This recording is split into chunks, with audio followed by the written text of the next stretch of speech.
This is the City of God podcast, where Christ meets culture. Welcome to the City of God podcast, where we are weekly talking about today's biggest cultural issues, all through the lens of God's infallible word. I'm Rob Pacienza, and as always, joined by my co-host, John Rabe. John, great to see you today. Great to see you as well, Rob. Good to be here, and we have another important and interesting program planned today. Absolutely. We're talking with my good friend, Dr. Joel Satterly, who is the headmaster at our school, owned and operated by the church, Westminster Academy. He recently got his doctorate of ministry from Knox Theological Seminary, and I think he's been headmaster of Westminster for almost 7 years now, and doing an incredible job leading a school with a rich history just across the street from our church. People who live in South Florida are well aware of Westminster Academy and what a great school that it is. And of course, founded originally by Dr. Kennedy in 1971. Your good friend and my good friend, Jennifer Cassidy, the daughter of Dr. Kennedy, was coming of school age. And Dr. Kennedy realized, I want her to receive a Christian education, and education needs to be Christian. And looking at the landscape, he didn't see anything that fit the bill. So as was often Dr. Kennedy's way, he said, okay, well, I'm going to do it. And that was in 1971. Yeah, 52 years later, here we are. And it's and it was quite an endeavor, particularly at the time. I mean, nowadays there's plenty of Christian private schools, but Dr. Kennedy and the founding faculty were really pioneers.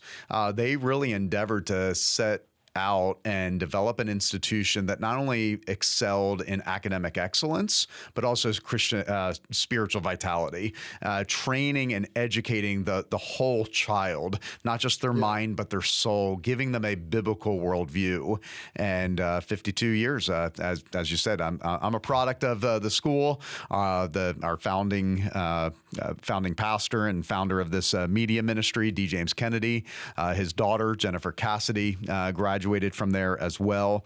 And now Dr. Joel Satterly is at the helm and doing an incredible job. I mentioned that he has been headmaster for 7 years, but he has over 25 years in Christian education. And as he graduated from Knox Theological Seminary just a year ago, his dissertation was Constructing an Effective Biblical Worldview: The Significance of the Christian Day School. And that's really the reason that we wanted to have this conversation with Joel Satterly, is because, Rob, you and I and Joel and Dr. Kennedy, when he was here, all have a commitment to education. We all are concerned about the next generation. You know, as the saying goes, Christianity is always only one generation away from extinction. It's always been that way, and God sees it through. But we all look around and I think are concerned about the next generation. We see people walking away from the faith. We see kids who are embracing just completely anti-biblical,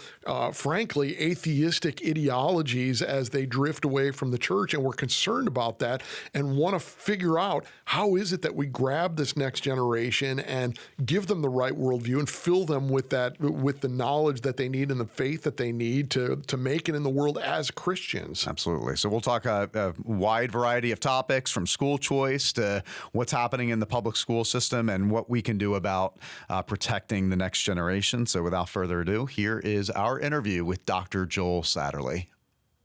All right, so we are joined today by Dr. Joel Satterly, headmaster of Westminster Academy. Joel, thanks for being on City of God podcast. My pleasure. Thanks for the invitation. So, Joel, you're big into Christian worldview and how that impacts the Christian school. In fact, you graduated recently from Knox Seminary with your doctorate of ministry degree. And tell us a little bit about your project and how that impacts your calling as headmaster of Westminster. You know, the project probably began 20 years ago. As part of my journey as a Christian educator, being exposed as a young teacher to some guys who were already thinking about this. You know, they were into people like Schaeffer and Lewis, and even though I grew up in the church, I really didn't have any exposure to it. So it just really got very interested with some older guys mentoring me, and just says something about the power of that right along the journey. So throughout, my professional journey in Christian school, first as a teacher and then in leadership, worldview, it's certainly a buzzword in the industry, right? But it became even more poignant as you began to see the unfolding of educational philosophy, the way schools run, and drill down into what's the actual purpose of Christian schooling. So this became really, really significant. And so with the opportunity to work through, I hope, the last lap of my formal educational journey at Knox, to put that pen to paper and to be able to actually conceive of that and see it work out was really cool. So really the project starts by tracing briefly, makes a biblical case for what is education and the role of the family in that, and defines worldview. Really, I use 3 fundamental questions kind of as a diagnostic. Who is God? What is the nature of man? And what do you do with freedom?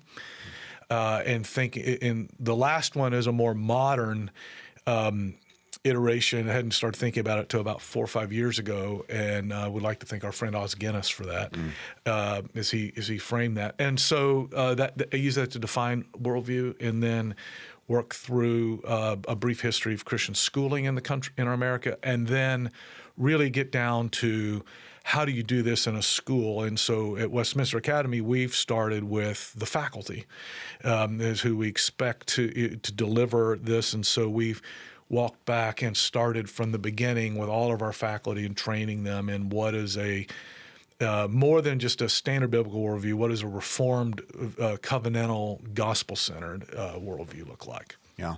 So Westminster Academy has been around for over 50 years now. Yes. Celebrated 50 years back in last year. Yeah. I'm a proud graduate of Westminster Academy.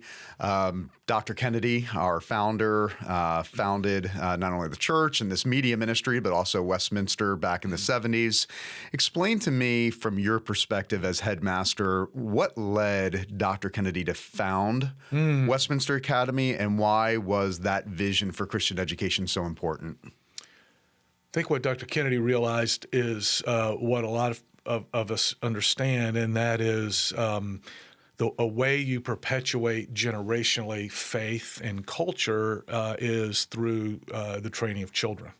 We talk a lot about the 16,000-hour proposition. It's about the amount of time a student spends in school. And in our country, everybody will spend it. So really, it's a question of where will you do that. And so I think Dr. Kennedy understood that, and I think he saw very prophetically also the need for a place, an institution that would continue to perpetuate that. Yeah. Well, and this is something that's not only desirable, but it's really indispensable now. And as we go, we'll talk a little bit about why it's indispensable, why it's absolutely necessary for Christian parents to educate their children in the faith, and that it requires those 16,000 hours. But to dig into something that's a little bit of a buzzing controversy, although it seems like it shouldn't be a controversy, but here in the state of Florida, we have Governor Ron DeSantis, who's been quite a newsmaker nationally lately, but he has recently signed House Bill 1 in the state of Florida, which is a bill that essentially gives Florida parents school choice. It's a voucher program that will roughly it's the biggest expansion of school choice in the state of Florida's history, and it would make every Florida student eligible for taxpayer vouchers to go to private schools worth about $8,000. It's interesting that survey after survey shows that school choice is wildly popular, and it's wildly popular across parties, because even people who traditionally vote Democratic want their children to be able to choose schools. And yet here we are. This is a controversial issue. He's under fire for that. As an educator, as someone who is in the business, but also the calling and the passion of Christian education, what do you make of this? Why is this important, and why is it so under fire? That's there's a lot there. There is. So I think I'd start with, for a long time, maybe 2 decades, Florida would be recognized as a as a state very oriented toward private education. So it's not this isn't new to Governor DeSantis, although I think he's taken this voucher program to a whole different level. So our state has kind of been oriented this way for a while, which is things interesting to note as compared to other parts in the country. So it is a good place to be in the private school business, which is helpful. I think what's interesting about this is any time public policy is enacted that recognizes the sovereignty of family and the role of family, and particularly as it relates to the education of their children, we should rejoice at that. Amen. And so so that'd be where I think that's the biggest takeaway, is that we have civil government enacting a law to strengthen that long-held traditional understanding that parents are responsible for the training and admonition of their children. So let's start with that. I think that's a big thing. I think it has huge implications. Essentially, the program is expanding on something that was already there, but as you said, it's making a voucher available to every student in the state, which is extraordinary. And it begins to level the playing field, I think. And for people that are interested in opportunity, for students to have opportunities to do things they've not had it before, this is a win for that as well. And why is it so fiercely opposed? I mean, this really does upset some entrenched interests when you start. And I'm always amazed that and of course, I and my wife were homeschooling parents, but we would often face that idea that somehow we were letting down the community, that we were somehow traitors to our neighborhood by homeschooling our children. Well, you formalize this and make a financial portion of it. You suddenly hear a lot of this, that you are destroying the public schools. You are destroying our state by simply allowing families to choose where their children go to school. Yeah, and that certainly assumes something that that may not be true about the public school system in general. When you start that, there are a number of economists that have looked at these kinds of voucher programs across the country and can demonstrate that this is actually economically a positive move for states that do this, because private schools generally educate children more efficiently. So there's an economic win if you just want to look at it that way. But I think it's fiercely opposed for a couple of reasons. One is anytime a group that has some sort of power or some sort of influence or some sort of monopoly that begins to be eradicated. Of course, there's fierce opposition to that in any arena, and we know this to be true. And we're seeing this here. Competition is supposed to be a good thing, but there are folks that would struggle with that idea. That's one. The other is, from a worldview standpoint, I think is maybe more important, and that's this question of, is it the government's responsibility or the family's responsibility to oversee the family? And so when, to your point, people are saying, well, you're letting down the community or you're against the public schools or whatever, that presumes that you believe that's where that jurisdiction ought to lie. And as Christians and who are serious about what God's word says, we would say no. Government has an appropriate role, but that's not it. So I think that's probably why. For our audience listeners, parents and grandparents that are wrestling with where to send their kids to school, why, particularly in the 21st century, is private Christian education so important? I heard somebody preach a sermon recently about this, just Sunday. I think it's so design. So design. a lot of people have made the mistake of pulling up to a gas station and ignore the fact that the diesel nozzle is green and clearly marked, and will make the mistake of putting that diesel into a gasoline-powered engine. And what you discover is that it'll sputter and run for a brief period of time, and then it seizes up. And you take to the mechanic says, well, it wasn't designed to run that way. Well, same.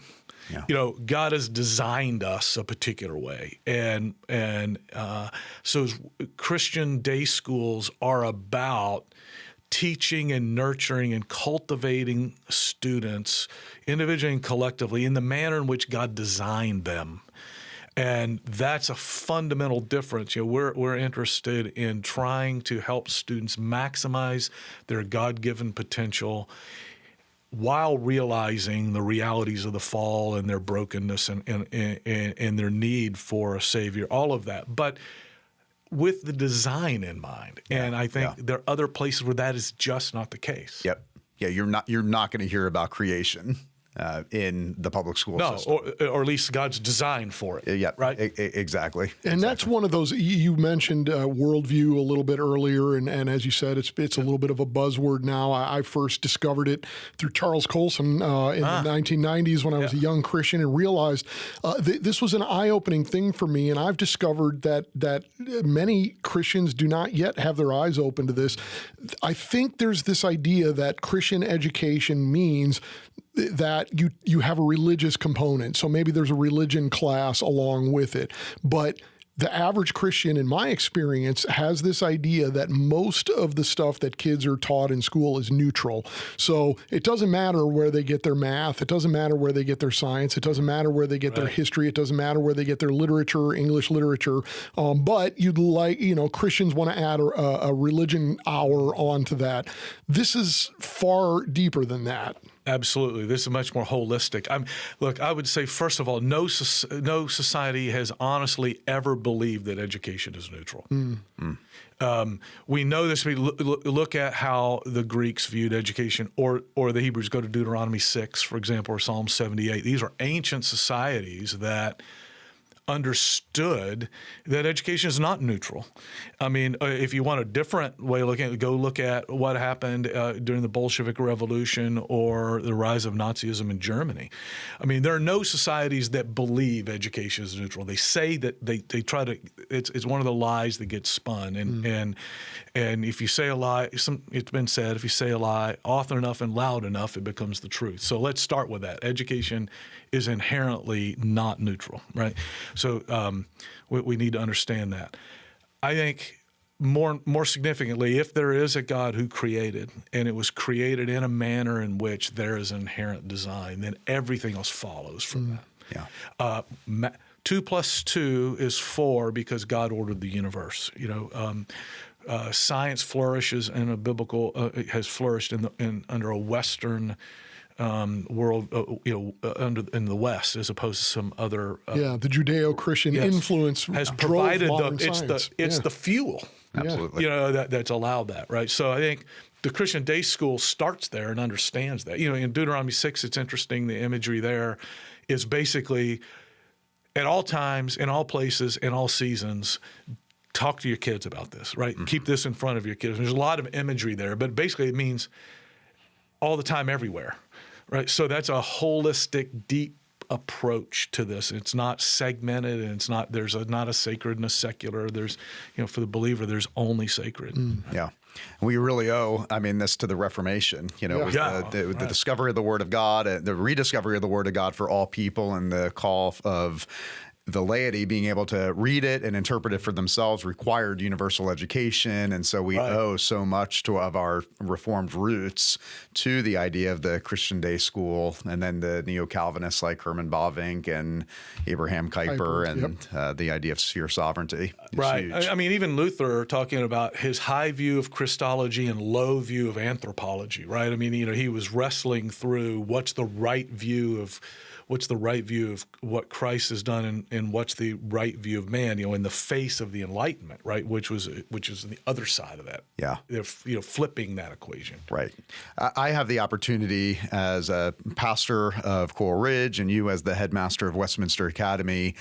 We have the next generation kind of under our purview for certain amount of years and several decades. They eventually go off to college. We see the statistics of the amount of youth leaving the church, walking away from the faith. What's your perspective on that, and any idea of why this is happening and what the answer is for the church and the Christian day school in the 21st century? It's a great conversation. I think there are people, a lot of smart people trying to wrestle through that, as you know. Seems to me a couple quick thoughts about that. One is, we have to take an honest look at our own efficacy, the efficacy of our institutions, when we start to see statistics like that. And, there's a tendency to explain things away without taking an honest, hard look, so we ought to start there. One of the things the gospel allows us to do, right, is gaze intently in the mirror and tell the truth about ourselves, Absolutely. right? So let's start there. So I do think that one of the things in the school context that we have to guard against is the encroaching secular philosophy that is the water in which we all swim. And worldview development is not it's not like a one and done thing. It's akin to our sanctification, right? We have to continue to be working and refining it, and we're under constant assault ourselves, and so I think there's a tendency for institutional creep. And one of the disadvantages of the Christian day school movement today is it's now an established part of our culture. And so once something becomes established, it can become a bit lazy. And there's something about pioneering and carving that out. Keeps you on your toes, Yeah. Where I think we've become normalized. And so that's something we have to guard against, I think. And there are some organizations across our country and some people starting to think about that. The Council of Educational Standards and Accountability, for example, ceases a fairly new organization. Westminster Academy is privileged to be only one of 3 Florida schools admitted to those ranks. That's a group that's collectively thinking about that. Yeah. Yep. On the church side, I think similarly. I think churches, there's all kinds. It's not my area of practice, but it seems like there's sometimes some confusion about what are we aiming at, and ultimately what should be our focus. And I encounter parents, our young parents today are parents who are products of the more modern church movements, right? And so we have to make some adjustments to that as well, right? Sure. Explain that. Tell me what you mean by that. Well, so if you look back, say, when the Christian day school movement, so when Dr. Kennedy started Westminster Academy, let's start there. Yeah. The church, the local church didn't generally have a predominant youth group culture, for example. Okay. Right. It had a different.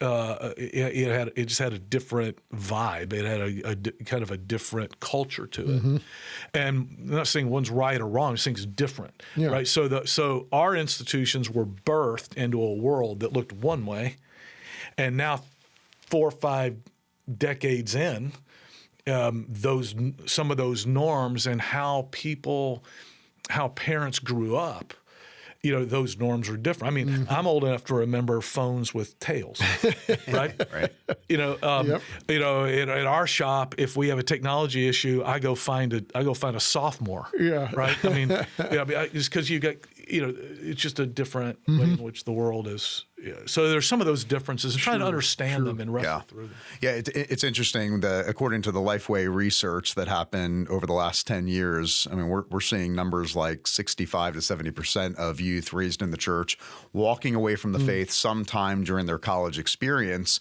I think but the takeaway for me is the numbers of children that didn't walk away from the faith, that remnant, were raised in a church, school, and family that valued a biblical worldview and taught biblical competency, not only teaching them the truths of Scripture, but how to apply it to all of life, how to have that world and life view. So something to be said about churches and schools like ours that are putting a lot of time and a lot of energy into raising up a next generation have the mind of Christ. It's a great point, Rob. I think we spend too much time talking about the negative stats, and appreciate there is a remnant out there. Yeah, appreciate that. And I think one of the things that you see here, just talk about Westminster Academy, Coral Ridge, is there is a 50-plus year, 60 on the church side, track record of seeing that synergy, right, and seeing the fruit of that. And Christian education really is the only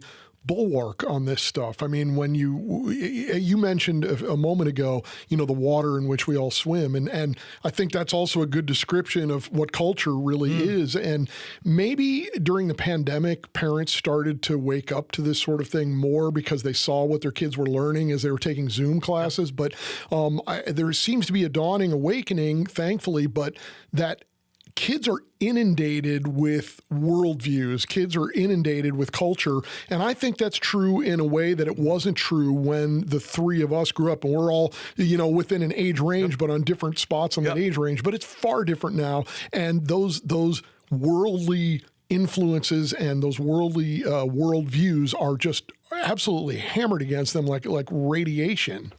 I tell when I get to speak in chapel, I have that privilege with our high school students. I tell them their experience of growing up is way more difficult than it was in my world.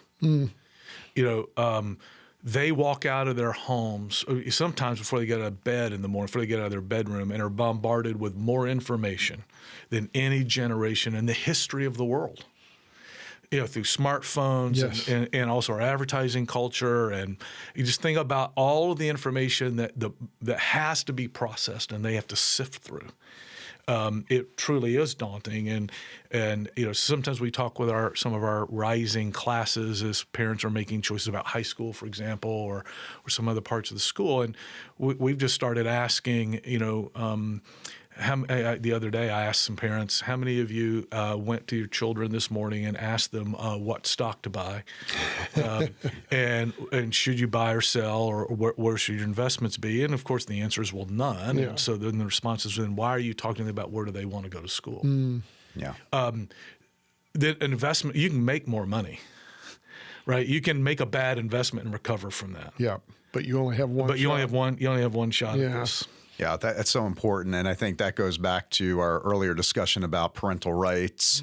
And I think also the importance of having a proper understanding of everybody's role in raising the child, and why we believe in sphere sovereignty. The church shouldn't be the school, and the school shouldn't be the family. Everybody understands their role. And the Bible, as you pointed out, gives that educational responsibility to the family sphere. Yeah, and that's what I appreciate about Joel and Westminster Academy. They're constantly saying things like, we're partnering with the parents, partnering with the family, the emphasis being on the parents and on the family. And we do the same at the church. You, at the end of the day, parents are the chief disciplers of your home and your children, not, and this goes back to that youth group culture, you're not outsourcing discipleship and education off to these two spheres. They will come and partner and supplement and aid in the development of your child and their mind and their soul, but ultimately it's your responsibility.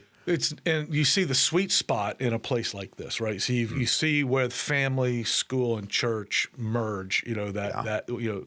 Where those spheres overlap, and that's where that is the force multiplier. Yeah.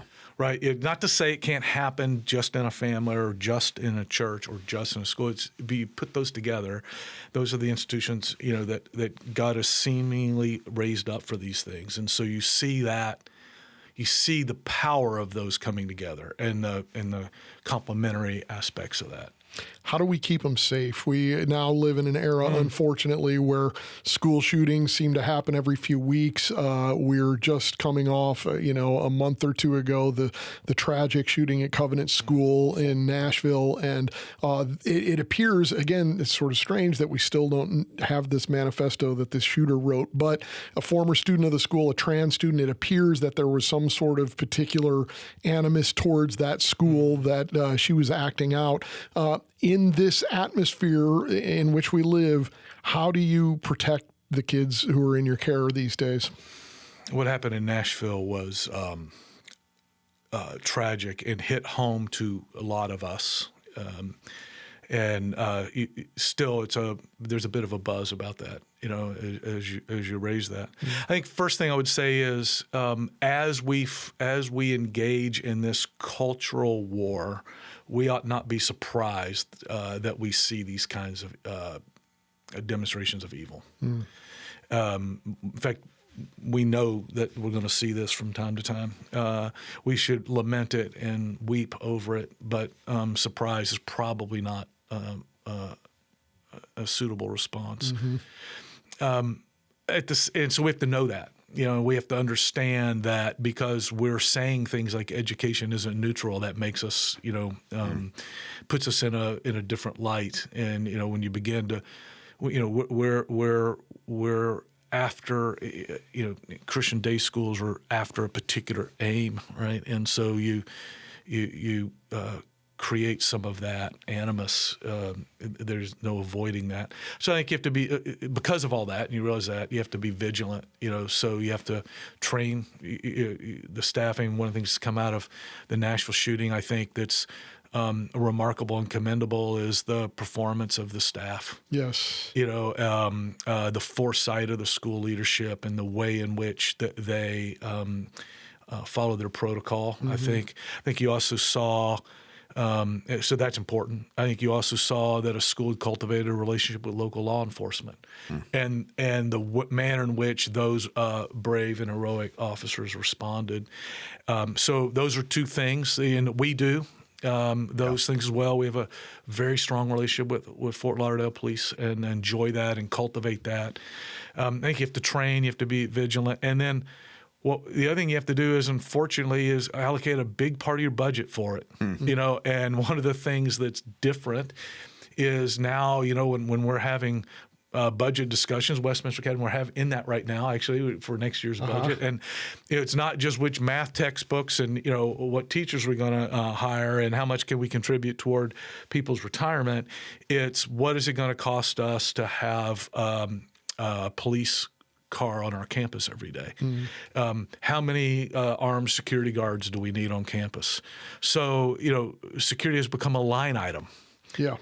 Quite honestly, and one you can't skimp. And then it goes to architecture. How do you design your campus, and how do you configure it? And one of the things we've retrofitted ours because in the 70s, schools in Florida were open.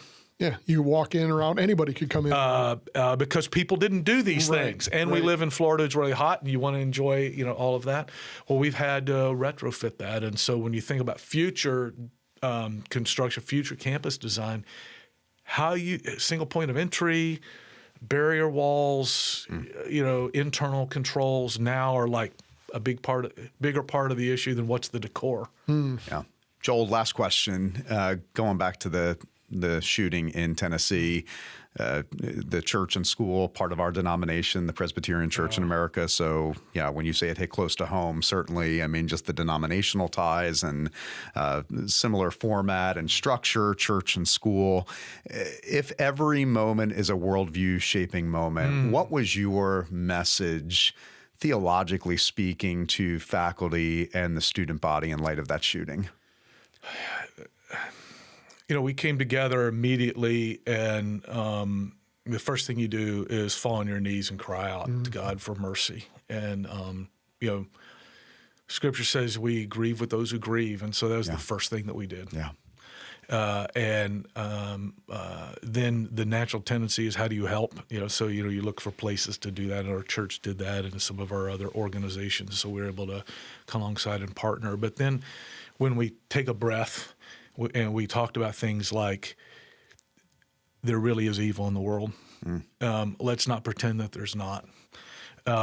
Let's look at what happens when people try to live contrary to God's design. Wow. The friction and the chaos that causes inevitably results in some sort of crying out. Paul writes in Romans, the very creation cries out, right? About the brokenness in the fall. So we talked about that. Theologically, that's how we went through this, and then reminded our folks. We just did this again last week. Reminded our folks that Harry Reeder reminded us all recently. The battle is. We know that the war is won, but there's still battles to be fought. And some of those God has appointed for us to fight. And so let's do that when that's true, and let's support those who are also doing it. Yeah, we live in the light of the promise of shalom. Yes. Yeah. Yeah. Awesome. Well, Joel, thank you so much for being on today. Thanks for having me. Look forward to having you back. Thank you. Thank you for listening to the City of God podcast made in partnership with the Institute for Faith and Culture. This is a weekly podcast, so make sure you go to cityofgodpodcast.com. Also, you can find us on Apple Podcasts, Spotify, or anywhere you listen to podcasts. There is a video version of this podcast as well, so make sure you check that out on our YouTube page. If you were encouraged or found today's conversation helpful, would you please pass this along to family and friends, as together we are navigating this cultural moment all through the lens of God's infallible word. Thank you once again for listening to the City of God podcast, and may God richly bless you.